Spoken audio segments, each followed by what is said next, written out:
여러분들은 건강에 이상이 없으십니까? 다들 한두 가지의 질병을 가지고 계실 겁니다. 작게는 그냥 사소한 감기부터 해서 또 심하게는 평생 처방을 받아서 약을 드셔야 되는 분들도 아마 있을 겁니다. 오늘은 이 심근경색과 뇌경색에 대해 함께 이야기를 해보도록 하겠습니다. 심근경색과 뇌경색은 다 혈관과 관련이 되어 있죠. 막히면 죽는 것입니다. 심근경색은 말 그대로 심장의 근육에 있는 피가 좁아지니까 막혀서 심장 조직이 파열되는 질환이 심근경색입니다. 뇌경색은 이제 뇌 쪽입니다. 뇌의 혈관이 막히니까 뇌 조직에 산소가 공급이 되지 않으니까 이제 신경이 죽어가는 질환입니다. 생명을 흘러가게 하는 혈관이 여러분 막히게 되면 몸은 즉시 위험 신호를 보내게 됩니다. 심근경색은 어떤 증상이 있습니까? 가슴을 쥐어짜는 듯한 통증이 있습니다. 심장의 혈액이 가지 않으니까 그렇습니다. 호흡 곤란이 일어납니다.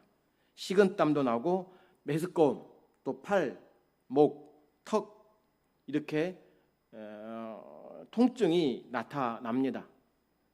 뇌경색은 갑작스럽게 한쪽이 마비가 됩니다. 말이 어눌해집니다. 시야가 이상하게 보입니다. 균형도 잡지 못합니다. 이러한 현상들이 있습니다. 혹여 여러분들이 생활하시다가 이러한 증상이 있다고 한다면 대수롭지 않게 갑자기 왜 이런데 금방 지나가겠지라고 하다가 돌이킬 수 없는 상황이 올 수 있으니 이러한 부분이 있을 때 즉시 119를 부른다든지 병원에 가서 조치를 취해야 건강한 여생을 보낼 수가 있는 것입니다. 예방을 하려면 어떤 예방이 필요한가? 오늘 건강 시간이 아닌데 서둘 이렇게 시작한 이유가 있습니다. 혈압 관리를 해야 됩니다.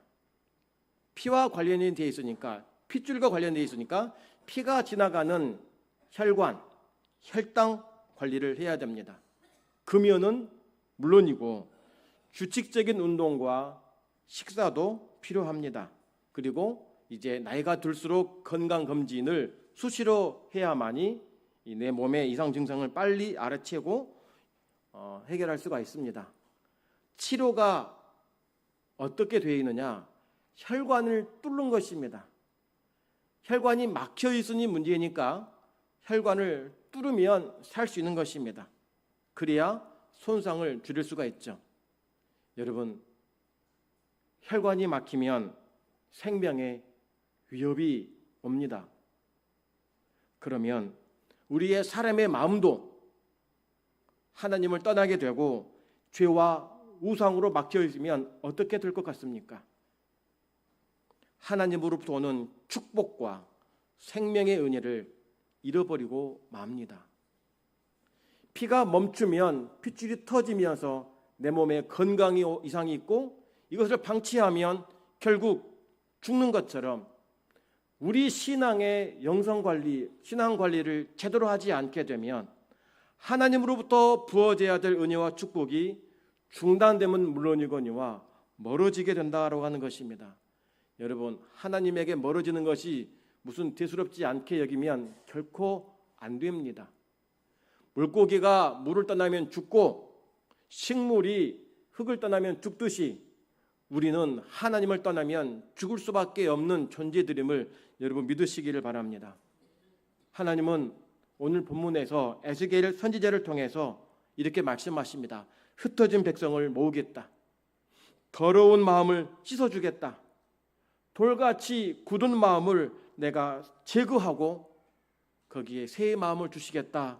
이렇게 말씀하십니다. 우리는 건강에 대한 남다른 관심들이 있습니다. 먹기도 하고 건강을 유지하기 위해 힘씁니다. 반면에 우리는 그 몸의 건강보다 더 깊은 문제를 우리 안고 살아가고 있는 존재들임을 알아야 됩니다. 하나님 앞에 있음에도 불구하고 우리의 마음이 막막하고 굳어지고 막힌 마음이 있다고 한다면 오늘 이 시간을 통해 혈관이 뚫어져서 피가 돌듯이 여러분의 심령에 하나님 은혜가 시원하게 흘러갈 수 있기를 주님의 이름으로 축복합니다. 첫 번째로 하나님은 흩어진 백성을 다시 데려오시겠다고 말씀하십니다. 지금 에스겔 선지자가 말씀하고 있는 시대는 어떤 시대이냐? 이스라엘이 무너진 시대입니다. 성전은 바벨론에 의해서 더럽혀졌습니다. 백성들은 포로로 끌려갔습니다.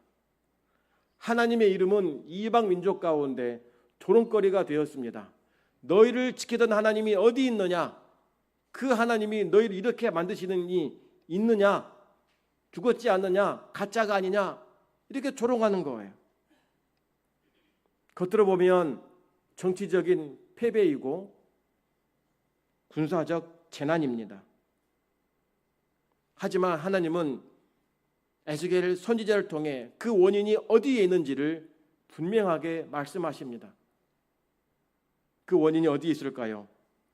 바벨론의 힘이 강해서 이스라엘이 패배한 것이 아니라는 것입니다. 문제는 이스라엘의 마음이었습니다. 그 백성들이 하나님을 향한 마음이 멀어진 것입니다. 하나님을 떠났습니다. 하나님을 떠나게 되니 우상을 섬겼습니다. 우상을 섬기니 하나님이 주신 그 언약을 가볍게 여긴 것입니다.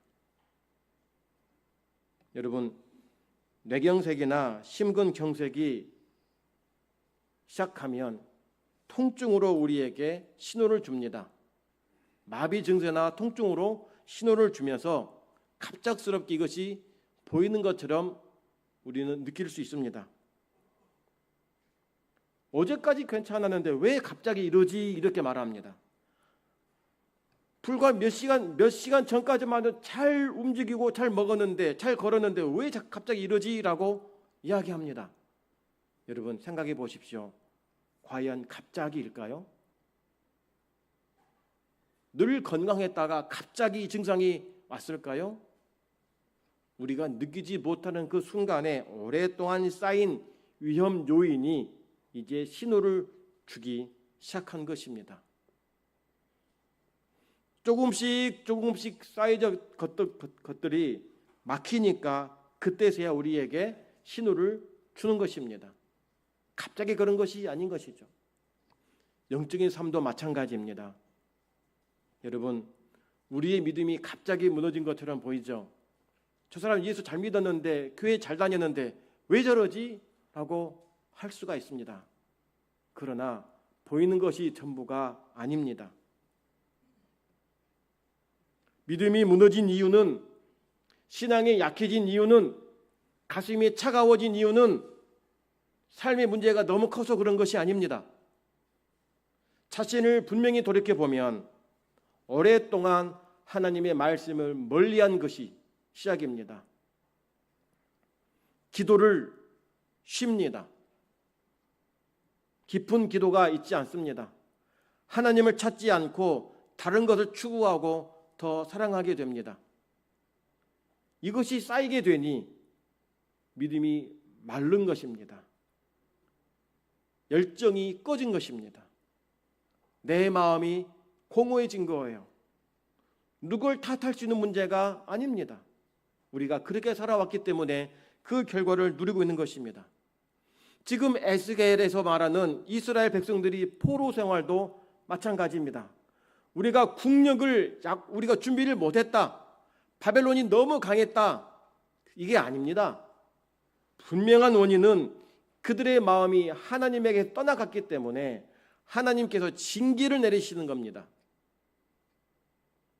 여러분, 몸은 한 곳에 있어도 마음은 흩어질 때가 있습니다.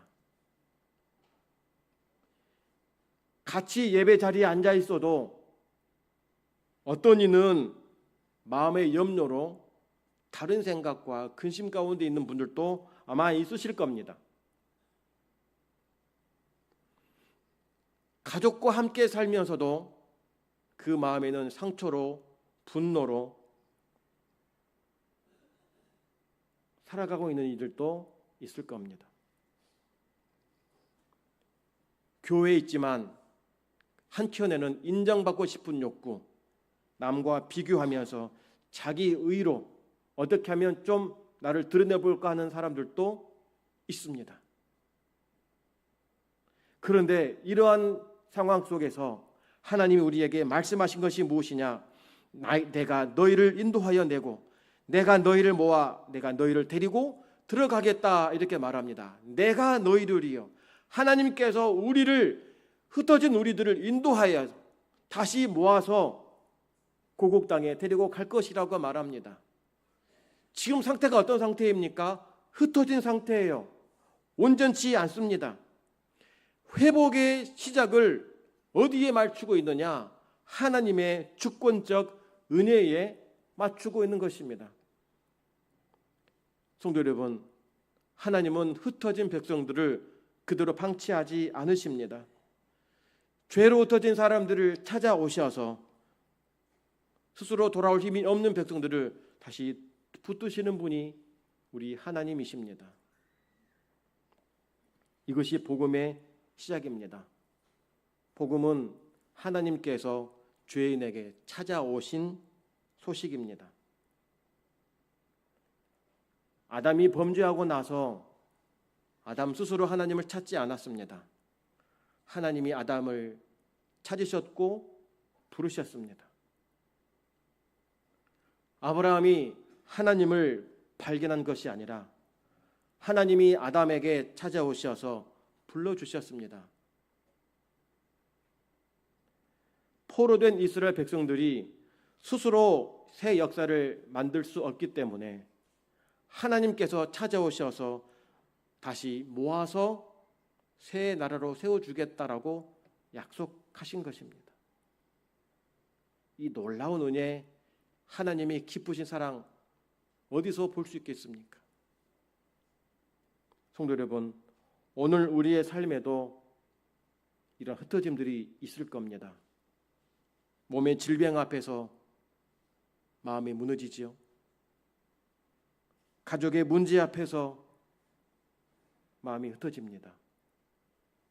경제적 불안 앞에서도 여전히 마음은 흔들립니다. 오래된 죄책감 앞에서도 마음이 흔들립니다. 흩어집니다. 하나님은 이런 우리들에게 다 정리하고 힘 얻어서 오라 하지 않습니다. 그대로의 모습을 보시고 너희들은 스스로 일어설 수 없으니 내가 도와주겠다라고 말씀하시는 것입니다. 그래서 흩어진 사람을 다시 부르면서 내가 너를 모으겠다라고 말씀하시는 것입니다. 이게 하나님의 은혜인 것입니다. 모아서 어쩌겠다라고 하실까요? 하나님은 더러운 마음을 깨끗하게 씻어주시겠다라고 말씀합니다. 더러워진 우리들입니다. 하나님을 떠난 우리의 삶은 더러워진 삶으로 가득 찼는데 모아서 깨끗하게 씻어주시겠다라고 말씀하시는 거예요. 우리 25절 말씀 함께 읽어보겠습니다. 맑은 물을 너희에게 뿌려서 너희로 정결하게 하되 곧 너희 모든 더러운 곳에서와 모든 우상 숭배에서 너희를 정결하게 할 것이며. 아멘. 모아서 정결하게 한다라고 말합니다. 맑은 물을 뿌려서 씻어주시겠다라고 하는 겁니다.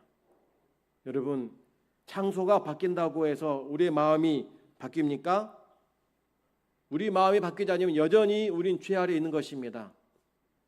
큰 집, 좋은 옷, 큰 차를 가지고 있어도 내 마음이 바뀌지 않고 변하지 않으면 똑같은 것입니다. 껍데기만 바뀌었지 내 삶의 방향은 바뀌지 않습니다. 여전히 그 아래에 머물 수밖에 없습니다. 그래서 하나님이 어떻게 말합니까? 모든 더러운 것에서와 모든 우상 숭배에서 우리를 정결하게 할 것이라고 말합니다. 이스라엘 백성의 뿌리 깊은 불신앙이 더러운데 안주했었고 우상 숭배에 가득했던 그들을 벗겨주시겠다라고 말씀하는 겁니다. 더러움이 무엇입니까? 하나님이 아닌 다른 것을 하나님의 자리에 둔 것을 말합니다. 둔 삶 전체를 말합니다. 우상은 하나님보다 더 의지하는 것이죠. 하나님보다 더 두려워하는 것입니다. 하나님보다 더 사랑하는 것입니다. 하나님 없이 나를 살릴 것처럼 붙드는 그 모든 것들이 다 우상 숭배에 해당됩니다. 건강은 하나님이 우리에게 주신 선물입니다. 따라서 몸을 돌보는 것은 우리의 청지기적 책임이라고 할 수가 있습니다. 하지만 여러분, 건강도 하나님보다 더 큰 안전으로 붙들면 건강도 우상이 될 수가 있습니다. 오래 살기 위해, 건강하기 위해, 운동하기 위해 주일도 빼먹고 하나님 섬기는 것 게을리하고 오로지 내 건강에 집착한다면 이것도 우상이 될 수가 있습니다. 성공도 우상이 될 수가 있습니다. 가족도 우상이 될 수가 있습니다. 교회 섬기는 사역도 우상이 될 수가 있습니다.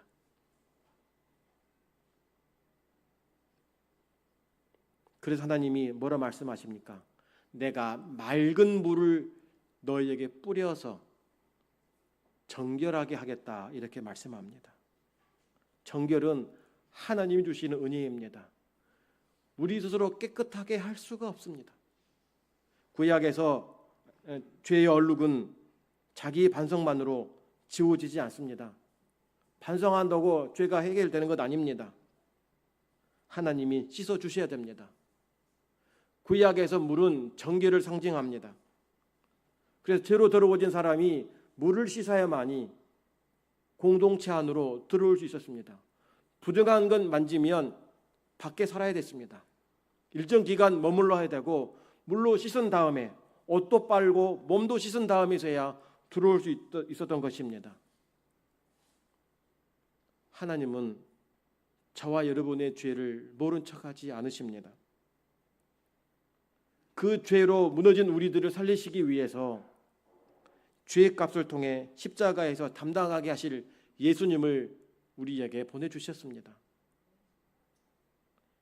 우리 대신 예수님께서 심판을 받으셨기 때문에 이제 우리가 하나님 앞에 정결하게 설 수 있는 은혜를 얻게 된 것입니다. 그렇기 때문에 성도 여러분, 지금 저와 여러분들에게 필요한 것은 무엇이냐? 어떻게 하면 죄를 감출 수 있을까? 숨기는 기술이 아닙니다. 하나님 앞에 정직하게 인정하는 마음이 우리에게 중요합니다.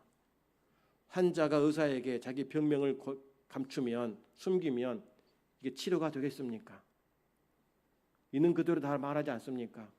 의사가 물어봅니다. 뭘 드셨습니까? 라고부터 시작을 합니다. 어떠셨습니까? 하나님 앞에 우리는 숨길 수가 없습니다. 있는 그대로 여러분들을 드러내시기를 바랍니다. 몰라서 하나님 우리를 물으신 것 아닙니다. 내 입술로 나의 죄를 인정하고 고백할 때에 그때 하나님께서 십자가의 보혈로 저와 여러분의 죄를 깨끗하게 씻어주시는 분이심을 믿으시길 바랍니다. 깨끗하게 씻은 다음에 뭘 하시느냐? 세 번째, 하나님은 돌 같은 마음을 제거하시고 새 마음을 주신다라고 말합니다. 불러서 더러운 것을 씻어주십니다. 외적인 것을 씻어주십니다. 흩어진 사람을 다시 모아봤더니 온통 더러운 것뿐이에요. 그러니 맑은 물로 다 씻어주셨습니다. 냄새난 것 다 씻겨주셨습니다. 그런데 중요한 것이 뭐냐? 우리의 마음이에요. 여러분, 환경이 바뀌어도 내 마음이 여전히 죄악 가운데 있으면 또 흘러가게 되어 있습니다. 또 죄악 가운데 빠지게 되어 있습니다. 그러니 하나님께서 씻으시는데 멈추지 않고 새 마음을 주시겠다라고 말씀하시는 것입니다. 26절 함께 읽어보겠습니다. 또 새 영을 너희 속에 두고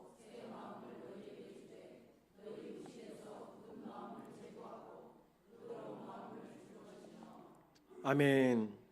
굳은 마음이라고 말합니다. 굳은 마음. 마음이 굳은 겁니다. 양심이 굳어버린 거예요. 찔러도 피가 안 나오듯이 어떤 상황이 와도 반응이 감각이 없는 것입니다. 돌처럼 딱딱하고 반응하지 않는 마음입니다. 말씀을 들어도 찔림이 없습니다. 회개를 촉구해도 내일이 아니야라고 넘겨버립니다. 말씀의 은혜를 받아도 감사하지 않습니다. 죄를 지어도 하나님 앞에 애통하지 않는 것이 바로 굳은 마음, 딱딱한 마음인 것입니다. 이웃의 어려운 일을 보아도 전혀 긍휼이 없는 마음이 굳은 마음인 것입니다. 여러분, 통증이 없는 사람이 건강하다라고 할 수 있겠습니까? 조그마한 통증에도 아파하는 사람이 건강을 유지하는 빠른 길입니다. 죄에 무감각한 것도 위험한 것입니다. 죄를 지었는데 죄로 알지 못합니다. 그러니 여러분, 더 깊어지지 나아지지 않습니다. 몸의 통증과 마비는 빨리 이것을 치료하라는 시도를 주는 것입니다. 다 처음부터 약간의 신호가 옵니다. 처음부터 강하게 오지 않습니다. 우리가 느끼지 못할 뿐이죠. 갑자기 말이 어눌해지고 균형이 흔들려지고 숨이 가빠지고 이러다 말걷지가 넘어가 버리고 마니까 이게 상황이 깊어지는 것입니다. 영혼의 찔림, 회개에 대한 아픔, 말씀 앞에서의 불편함도 결국은 하나님이 저와 여러분들을 살리시기 위한 은혜라고 하는 것입니다. 목사님은 나 들으라고 이 말씀하신 것 아닙니까? 라고 딸릴 것이 아니라 바로 그 사람을 살리기 위해서 이 강단을 통해 말씀을 하고 있는 것입니다. 의사가 내 질병과 전혀 딴소리를 하면 이 의사 무능하다라고 말합니다. 말씀은 내 삶의 곳곳에 얻은 것을 짚어내는 것입니다. 짚어내고 찌르고 제거해서 새 삶을 살라고 하고 있는데 왜 나에게 그렇게 하냐라고 한다면 도대체 누가 문제일까요? 그래서 하나님은 굳은 마음을 제거하고 새 마음을 주시겠다라고 말씀하시는 것입니다. 부분 소리가 아닙니다. 제거입니다. 제거. 그 농이 든 것, 썩어 문드러난 것을 아예 제거하는 것입니다. 제거하면 끝납니까? 하나님 거기에 은혜를 주시기 때문에 새 살이 채워지는 것입니다. 복음은 죽은 사람을 살리는 사건입니다. 죄로 죽은 영혼을 주님 믿으면, 주님 만나면 영원한 생명의 삶으로 살아날 것이라고 선포하는 것이 복음 아니겠습니까? 에스겔 37장, 이 에스겔 본문 다음 구장을 보면 마른 뼈 환상이 나옵니다. 마른 뼈예요. 이미 죽은 지 오래입니다. 근데 그 뼈가 가득했습니다. 그 누구가 와도 마른 뼈가 살 소망은 없습니다. 그런 말하면 그 사람이 미쳤다라고 할 것이죠. 그런데 거기에 하나님의 말씀이 선포되고 하나님의 영이 생기가 임하게 되니까 그 뼈가 자기 뼈를 들이붓기 시작합니다. 살이 붙고 생기가 들어가니까 큰 군대를 이루었다라고 말합니다. 언제 죽었냐는 듯이 살아났다라고 하는 것입니다. 이게 에스겔이 말하고 있는 회복입니다. 지금 이스라엘은 흩어져 가지고 죽은 사람같이 무능일색인데 하나님이 다시 불러서 닦아주고 씻겨주고 새 마음을 주어서 다시 하나님의 영광의 도구로 쓰겠다라고 말씀하시는 것입니다. 여기에 핵심이 어디에 있느냐? 하나님의 영이 임해야 됩니다. 하나님이 임하는 것입니다. 그래서 27절에 보니까 어떻게 말하냐면 내 영을 너희 속에 두어, 이렇게 말합니다. 내 영을 너희 속에 두어 너희로 내 율례를 행하게 하겠다, 이렇게 말합니다. 성령이 우리에게 들어오셔야만이 우리가 그 능력 힘입고 말씀대로 따라 살아갈 때에 남은 삶이 축복으로 이어진다라고 하는 것입니다. 여러분, 율법이 돌판에만 있으면 여러분 순종하지 못합니다. 기록된 성경으로만 있으면 내게 능력이 되지 않습니다. 그 말씀이 내게 들어와야만이, 말씀이 육신이 되신 예수님이 내 안에 들어올 때에 그 능력이 내 삶을 바꾸는 힘이 된다라고 하는 것입니다. 주의 영이 내게 들어올 때에 시야가 바뀝니다. 하나님의 마음으로 바뀝니다. 하나님을 사랑하게 됩니다. 이때부터 은혜에 붙들려 살아가게 되는 것입니다. 성령께서 내 안에 나를 통해 일하시도록 내가 맡기게 되는 것입니다. 성령이 없으면 하나님의 영이 내 안에 있지 아니하면 내 힘대로 살아가게 됩니다. 내 마음대로 살아가게 되니 일이 풀리는 것이 아니라 더 꼬이게 되고 복잡하게 되는데, 하나님의 영이 내 안에 있게 되니 그 능력이 나를 통해 일하게 되니 묶인 것이 풀려지게 됩니다. 답답한 것이 기쁨으로 변화가 되는 것은 내가 능력이 있어서가 아니라 하나님이 그렇게 일하시기 때문인 것입니다. 그 일을 하게 하시기 위해서 하나님 우리를 불러 모아주시겠다라고 말씀하시는 것입니다. 소망 없는 우리들을 불러주셔서 내가 너희를 새 삶을 살게 해주겠다라고 말씀하는 겁니다. 사람에게 두 가지 막힘이 있습니다. 하나는 몸의 막힘입니다. 몸에 피가 막히면 다 죽듯이 우리의 영혼에 막혀도 죽습니다. 몸의 막힘은 의학적 치료로 가능하다면, 영의 막힘은 오직 복음, 예수 그리스도 이외에는 다른 방법이 없음을 성도 여러분 깨달으시기를 바랍니다. 죄는 하나님과 우리 사이를 막습니다. 죄는 생명의 흐름을 막습니다. 복을 막습니다. 삶의 모든 것들을 끊어내는 것입니다. 우리 힘으로 이 막힌 것을 뚫을 수가 없습니다. 돈으로도 뚫을 수 없습니다. 능력으로도 뚫을 수 없습니다. 그 어떤 것으로 뚫을 수 없는데, 십자가가, 그 보혈의 피가 모든 막힌 것을 뚫을 수 있는 능력임을 믿으시길 바랍니다. 그 예수님이 우리에게 오신 것입니다. 그래서 우리가 예수님 믿는 것은 어떤 이유이냐? 내 죄를 인정하고 나 스스로 구원할 수 없음을 인정하면서 주님밖에 없습니다, 주여 나를 도우소서라는 이 고백만이 우리가 살 길입니다. 몸의 생명은 혈액의 흐름과 같이 깊이 연결되어 있습니다. 막힘을 가볍게 여기면 안 됩니다. 피 검사할 때 의사가 피가 끈적끈적합니다 라고 하면 위험 신호입니다. 운동하라는 것입니다. 육식을 덜하고 채소 먹고 운동하라는 것입니다. 피가 돌라는 것이죠. 그 생명 하나님이 주신 것입니다. 죄로 막힌 것, 우상으로 더러워진 마음들, 돌처럼 굳어진 마음들을 새롭게 하실 이는 오직 예수 그리스도 하나님밖에 없음을 믿으시길 바랍니다. 우리의 소망이 어디 있느냐? 십자가에서 피 흘리시고 부활하신 예수 그리스도께 있음을 믿으시길 바랍니다. 이 예수님을 성도 여러분 마음으로 믿고 입술로 고백하고 구원의 은혜를 누려서, 이전까지는 답답함의 연속이었고 마음이 흩어졌고 늘 괴로운 인생이었으나 주님이 도우신 은혜로 말미암아서 마음의 평안이 임하고 기쁨 속에서 주님과 함께 동행하는 여러분 삶이 되기를 주의 이름으로 축복합니다.